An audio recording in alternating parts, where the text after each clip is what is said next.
Makausap natin mismo si Senador TG Ginggona. Senador, good morning po. Good morning, Igan. Opo. Good morning sa lahat. Kamustahin lang po namin ang iyong ina. Kamusta na ho siya ngayon?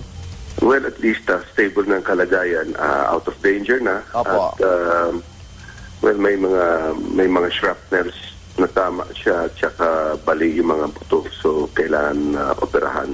Pero at least, hindi na life-threatening ang sitwasyon niya. Opo. Madalas po ba silang dumaan dun sa lugar na yan? Well, hindi madalas, pero bahagi yan ng syudad ng Hingoog City. So, bilang mayor, talagang pumunta siya sa lugar na yan. At alam nila kung may checkpoint dun, Senador? Ng NPA, ah? Yun nga eh. Alam mo naman sino pa may karapatan maglagay ng checkpoint sa ilalim ng ating gobyerno, di ba? Dapat mga PNP at saka military. Pauwi sila galing sa fiesta. Hindi nga kampanya ang pinuntahan sapagkat yung mayor ko, yung mother ko, outgoing sa graduating na this coming March. So, pagdating sa doon lugar na yon, biglang may humarang na armado. Nangyari ito mga alas 11 ng gabi.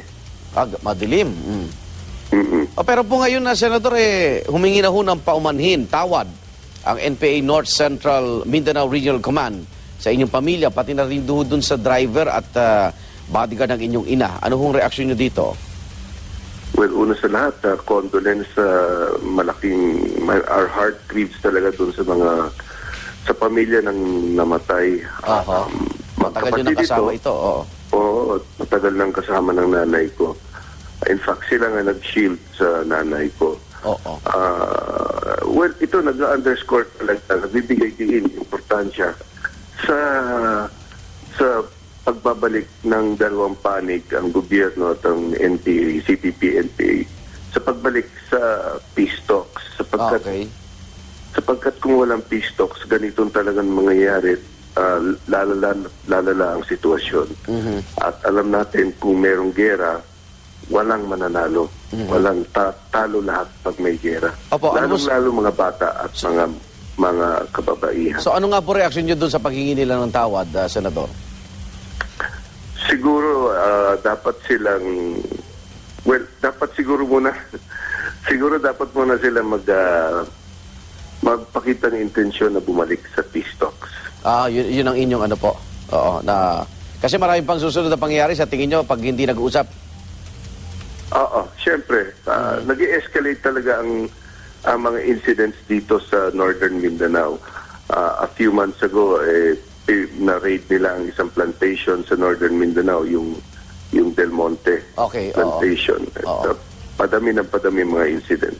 Okay, ito ho ba'y maituturing yung aksidente o talaga may motibong sakta ng inyong ina? Well, aksidente in the sense na hindi mo naman alam kung saan may sinasabi nilang checkpoints. Opo. At tingin ko naman hindi naman intentional sapagkat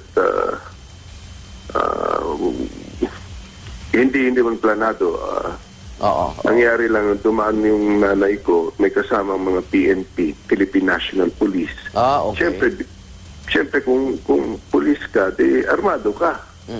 At ano ba naman ang reaksyon ng isang police pag merong biglang humarang sa sasakyan mo, madilim, armado, natural lang ang police na mag-responde. Opo. Okay, dasal po namin mabilis sa pagaling ng inyong ina, Senador. Maraming salamat po. Salamat din, Igan. Good morning po. Senador TG Ginggona.